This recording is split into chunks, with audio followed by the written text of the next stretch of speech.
अब जैसे ही बरसात का सीजन शुरू हो जाता है तो बहुत सारे घरों में सीलन की समस्या बढ़ जाती है और कुछ घरों में तो ये समस्या साल भर रहती है। अब इस समस्या से बचने के लिए कुछ लोग अपने घरों के अंदर कलर करवाते हैं, पर कलर करने के बावजूद भी समस्या वैसी ही बनी रहती है, बल्कि वापस से आपके कलर को खराब कर देती है, जिस वजह से आपका पैसा भी बर्बाद हो जाता है। और कुछ लोग आपको ये भी सलाह देते हैं कि इस सीलन से बचने के लिए दीवारों के ऊपर टाइल्स लगा लीजिए, जिससे कि सीलन की समस्या नहीं दिखाई देगी। अब दीवार के जितने एरिया पे आपने टाइल लगाई है वहां पर आपको सीलन की समस्या नहीं दिखाई देगी, पर जो बाकी बची हुई वॉल होती है उसके ऊपर आगे चल के आपको धीरे धीरे करके सीलन की समस्या दिखाई देना शुरू हो जाती है। यानी कि पैसे तो खर्च हो जाते हैं पर समस्या का समाधान नहीं मिलता। और अगर ये सीलन की समस्या आपके फर्नीचर तक पहुंच जाती है तो आपका फर्नीचर खराब कर सकती है, और जब ये सीलन ज्यादा हो जाती है तो ये आपके सरिये तक पहुंच जाती है, जिस वजह से सरिये को जंग लगता है और आपकी बिल्डिंग की लाइफ जो है वो भी कम हो जाती है। और अगर सीलन आपके घर के अंदर ज्यादा दिनों तक रहती है तो इसका आपके सेहत के ऊपर भी बुरा असर हो सकता है। और जैसा कि आप अगले वीडियो में देख सकते हो, यहाँ पर पूरे घर का लुक खराब हो जाता है इस सीलन की वजह से। पर अब आपको चिंता करने की जरूरत नहीं है, क्योंकि आज के वीडियो में हम स्टेप बाय स्टेप जानेंगे कि किस तरह से आप इस सीलन की समस्या से छुटकारा पा सकते हो।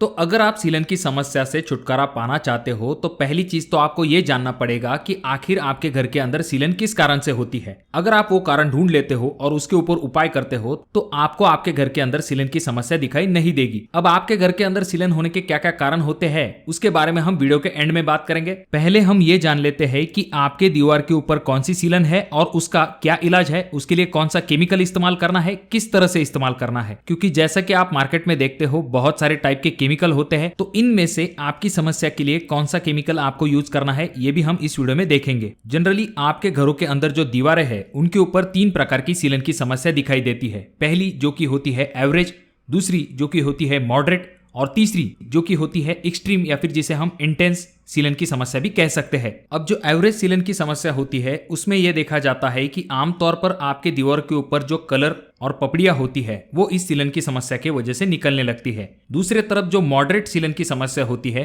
वहां पर पपड़ी और कलर के साथ थोड़ा बहुत प्लास्टर भी निकलने लगता है। और तीसरी जो समस्या होती है जो कि एक्सट्रीम कंडीशन होती है, जिसमें कि आपका जो प्लास्टर है वो सीलन की समस्या की वजह से निकलने लगता है, यहाँ पर आपका सरिया जो है वो भी जंग पकड़ने लगता है। ऐसे में आपको क्या करना चाहिए ये भी हम इस वीडियो में देखेंगे। तो सबसे पहले हम एवरेज सीलन की समस्या जो है उसका समाधान देखते हैं, जहां पर आपका पेंट और पपड़ियां निकलने लगी है। तो इसके लिए आपके सामने सबसे बढ़िया विकल्प हो सकता है डॉक्टर फिक्सिट का श्योर सील। तो यहाँ पर पहला स्टेप आ जाता है कि जिस दीवार के ऊपर सीलन आ चुकी है उसका आपको प्रॉपर तरीके से ट्रीटमेंट करना है। सरफेस का पहले तो प्रिपरेशन करना है। यहाँ पर जिस दीवार के ऊपर सीलन का पैच है वहां पर आपको अच्छे से सफाई कर लेनी है। वायर ब्रश या फिर पतरे की मदद से आपको उस दीवार को अच्छे तरीके से साफ कर लेना है। जब भी आप उस पैच को साफ कर रहे हैं तो आपको सिर्फ उस पैच को साफ नहीं करना है, बल्कि उसके साइड में आपको 1-1 फीट तक उस पैच को क्लियर करना है।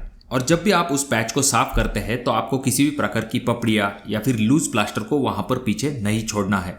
अगर आप उन्हें पीछे छोड़ देते हो, उसके ऊपर आप कितने भी अच्छे कंपनी का या फिर कितना भी महंगा कोट क्यों ना करवा लो, पर उसका असर प्रॉपर तरीके से नहीं हो पाएगा। इसी वजह से आपको क्लीनिंग के तरफ खास करके ध्यान देना चाहिए। जब आपका क्लीनिंग प्रोसेस कंप्लीट हो जाता है तो दीवार को आपको अच्छे से चेक कर लेना है। वहां पर किसी भी प्रकार के अगर क्रैक है तो आपको पहले तो क्रैक फिलर की मदद से उसे अच्छे तरीके से फिल कर लेना है। जब आप क्रैक को अच्छे तरह से फिल कर देते हैं तो बारी आती है पहले कोट को अप्लाई करने की। तो यहाँ पर हम जिस केमिकल का इस्तेमाल करने वाले हैं तो उस केमिकल का नाम है डॉक्टर फिक्सिट श्योर सील। तो जब आप इस केमिकल का इस्तेमाल करने वाले हैं तो आपको पहला कोट जो है वो हॉरिजॉन्टली अप्लाई करना है।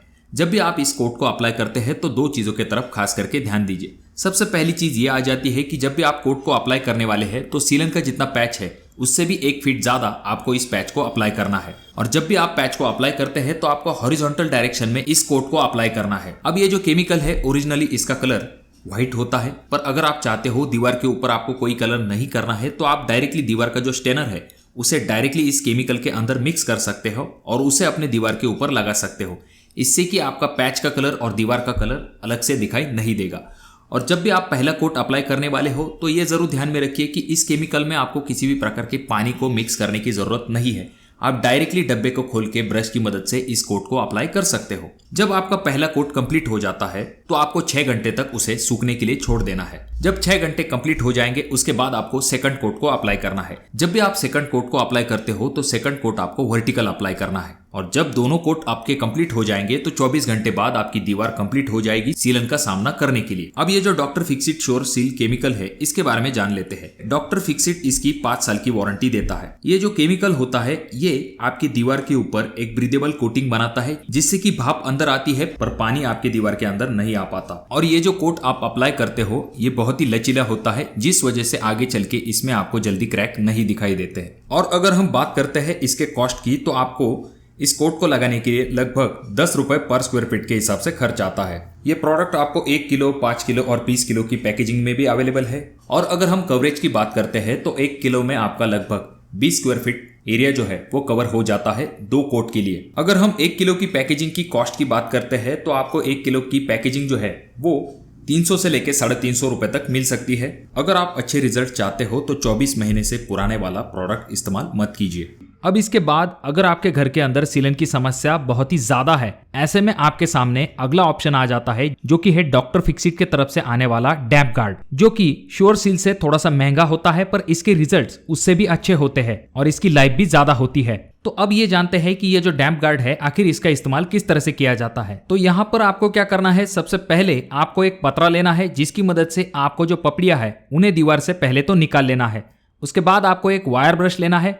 वायर ब्रश की मदद से जहां पर भी आपकी सीलन की समस्या है उस जगह पर अच्छे से साफ कर लेना है वायर ब्रश की मदद से। उसके बाद ब्रश की मदद से दीवार को गीला कर लीजिए। उसके बाद आपके पास जो डैम्प गार्ड है उसे आपको लेना है और इसे 1:1:1 के प्रोपोर्शन में मिक्स कर लेना है। यानी कि एक पार्ट आपका पानी होगा, एक पार्ट आपका बेस होगा और एक पार्ट आपका हार्डनर होगा। अब इन तीनों को आपको अच्छे से मिक्स कर लेना है और ब्रश की मदद से जहां पर भी आपकी सीलन की समस्या है वहां पर इसे अप्लाई कर देना है। अब ये जो कोट है इसे आपको 6 से लेके 8 घंटे तक अच्छे से सूखने देना है। उसके बाद आपको सेकंड कोट को अप्लाई करना है। अब यहाँ पर पहला कोट अगर आपने वर्टिकल अप्लाई किया है तो दूसरा कोट आपको हॉरिजॉन्टल अप्लाई करना है। जब ये अच्छे तरीके से सूख जाएगा तो उसके ऊपर आप पुट्टी कर सकते हो। पुट्टी होने के बाद उसके ऊपर आप पेंट भी अप्लाई कर सकते हो। और अगर आपके यहाँ पर सीलन की समस्या इससे भी ज्यादा गंभीर है, यानी कि सीवियर कंडीशन है, जहां पर आपका प्लास्टर जो है वो डायरेक्टली उखड़ चुका है, आपकी ईंटें भी दिखने लगी है, ऐसे समय में आप क्या कर सकते हो, तीसरे ऑप्शन की तरफ जा सकते हो जहां पर आपको क्या करना है,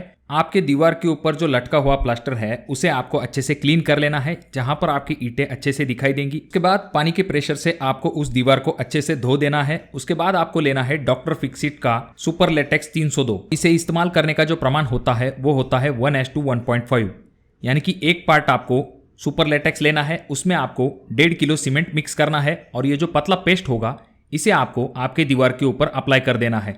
यहाँ पर आपको यह ध्यान में रखना है कि दीवार के ऊपर आपको 2 कोट अप्लाई करने हैं और जब भी आप इस मिक्स को बनाने वाले हो तो इसके अंदर आपको पानी को मिक्स नहीं करना है। उसके बाद आप LW का इस्तेमाल करते हुए अपने दीवार के ऊपर प्लास्टर कर सकते हो। यहाँ पर आप एक बैग के लिए 200 ml का इस्तेमाल कर सकते हो, चाहे तो आप प्लास्टर मास्टर केमिकल का भी इस्तेमाल यहाँ पर कर सकते हो। जब आपका प्लास्टरिंग वर्क कंप्लीट हो जाता है उसके बाद बारी आती है नेक्स्ट प्रोसीजर की। उसके बाद आपको वापस से सुपर लेटेक्स का और एक कोट कर देना है, जिसे कि आप 48 घंटे तक वैसे ही सूखने के लिए छोड़ देते हो। और उसके बाद आप जो है पुट्टी अप्लाई कर सकते हो। पुट्टी अप्लाई होने के बाद वापस से एक सुपर लेटेक्स का फाइनल कोट दे सकते हो, कि सीलर कोट भी कहा जाता है। अब इस कोट के लिए आप पानी का भी इस्तेमाल कर सकते हो। यहाँ पर जो मिक्सिंग रेशो है उसमें आपको 1 kg सुपर लेटेक्स लेना है और 2 लीटर आपको पानी लेना है। इन दोनों को मिक्स करने के बाद उस कोट को आपको उस पुट्टी के ऊपर अप्लाई कर देना है और उसके बाद उस दीवार के ऊपर आप अपने हिसाब से पेंट कर सकते हो। तो दोस्तों, अगर आप इस चीज का ध्यान रखते हो तो डेफिनेटली आपकी जो सीलन की समस्या है वो खत्म हो जाएगी। तो अब हमने ये जाना कि किस तरह से हम दीवार की सीलन का उपाय कर सकते हैं। तो अब हमें ये जान लेना चाहिए कि जो सीलन निर्माण होती है उसके पीछे क्या कारण होता है।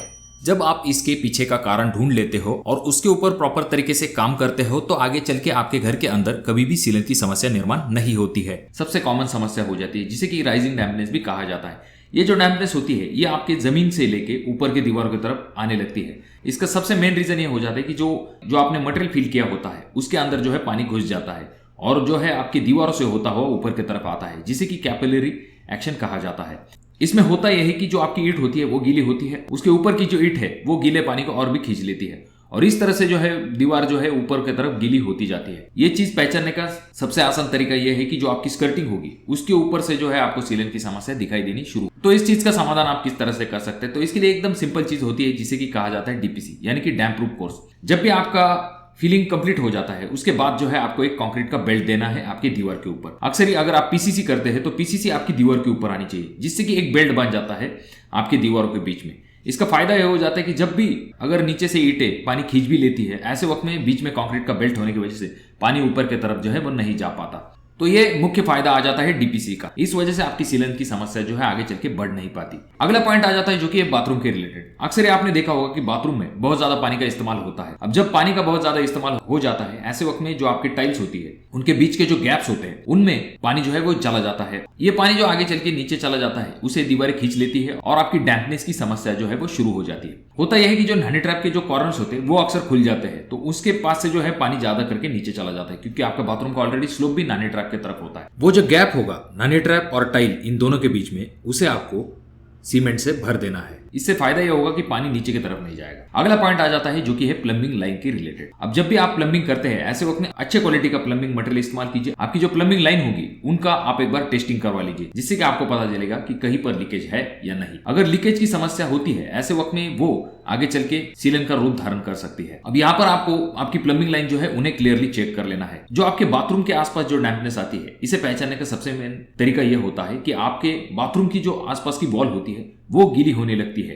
तब आप ये चीज समझ लीजिए कि ये जो आपकी सीलिंग की समस्या उत्पन्न हो रही है ये आपके जमीन से नहीं हो रही बल्कि आपके बाथरूम से हो रही है। अब ऐसा नहीं है दोस्तों कि हर बार जो है समस्या जो है बॉटम से ही आए। कभी कभी होता यह है कि टॉप से यानी कि आपकी जो छत होती है वहां पर भी सीलन की समस्या शुरू हो जाती है। अक्सर जो आपकी छत होती है वहां पर पानी जो है एक जगह पर इकट्ठा हो जाता है और वो दीवार से होता हुआ या फिर आपके स्लैब से भी नीचे आ सकता है, क्योंकि सालों साल तक वहां पर पानी जमा होता है जो कि आगे चल के स्लैब से नीचे आ सकता है। तो इस चीज से अगर आप बचना चाहते हो ऐसे वक्त में आपके जो रेन वाटर पाइप होंगे उनसे आपका पानी जो है वो नीचे चला जाना चाहिए। स्लैब के ऊपर कहीं पर भी आपका पानी जो है वो जमा नहीं होना चाहिए। और अगर आप वाटर प्रूफिंग कर लेते हैं तो ये तो अच्छी बात हो जाएगी आपके स्लैब के लिए। अगला पॉइंट आ जाता है जो कि है वाटर सोर्स। अब होता यही कि आपका जो घर होता है अक्सर ही उसके पास जो है पानी का कोई ऐसा सोर्स होता है जो कि जमीन से बहुत ही ज्यादा पानी जो है आपके प्लिंथ के अंदर भेजता रहता है। जैसे कि आपके आसपास कोई गटर है या फिर तालाब है, जिससे कि आपके प्लिंथ में जो आपने मटेरियल फिल किया होता है उसके अंदर जो है वो पानी घुस जाता है। जैसे कि आपको पता होगा कि सीलन की समस्या अक्सर ही बरसात के दिनों में आपने देखी होगी। अगर प्रॉपर तरीके से वेंटिलेशन नहीं है तो वहां पर अगर हवा खेलती नहीं है, ऐसे वक्त में होता यह है कि जो वॉल डैम्प होती है वो जल्दी सूख नहीं पाती और ये जो डैम्पनेस होती है वो बढ़ती जाती है। तो इस वजह से आपके घर में अच्छा खासा वेंटिलेशन होना चाहिए। जैसे कि मैंने आपसे पहले पॉइंट में कहा कि वेंटिलेशन की वजह से आपकी सीलन की समस्या थोड़ी सी कम हो जाती है। उससे भी थोड़ा सा कम करने का काम जो है आपका सनलाइट करता है। अगर आपके घर में प्रॉपर तरीके से सनलाइट आती है ऐसे वक्त में डैम्पनेस थोड़ी सी कम हो सकती है। तो ये चीजों का अगर आप ध्यान रखते हैं तो डेफिनेटली आपके घर की जो सीलन की समस्या है जो है उससे आप छुटकारा पा सकते हो। और जब आप इन चीजों को ढूंढ लेते हैं और उसके बाद उसके ऊपर काम करते हैं और आगे चल के जब आप अपना कोटिंग करते हैं या फिर कोई और चीज करना चाहते हैं या फिर वहां पर प्लास्टर करवाना चाहते हैं, पेंट करवाना चाहते हैं, तो इस चीज का आपको एक प्रॉपर तरीके से सोल्यूशन मिल पाता है। तो ये था आज का वीडियो। अगर आपके कोई सवाल है तो कमेंट बॉक्स में कमेंट जरूर कीजिए और ये वीडियो आपको अच्छी लगी हो तो जरूर इसे लाइक कर दीजिए। और अभी तक आपने चैनल को सब्सक्राइब नहीं किया दोस्तों तो कैसे चलेगा, चैनल को जरूर सब्सक्राइब कर दीजिए और वीडियो पसंद आने पर इसे लाइक जरूर कीजिए। तो मैं मिलूंगा आपको अगले वीडियो में, तब तक के लिए धन्यवाद।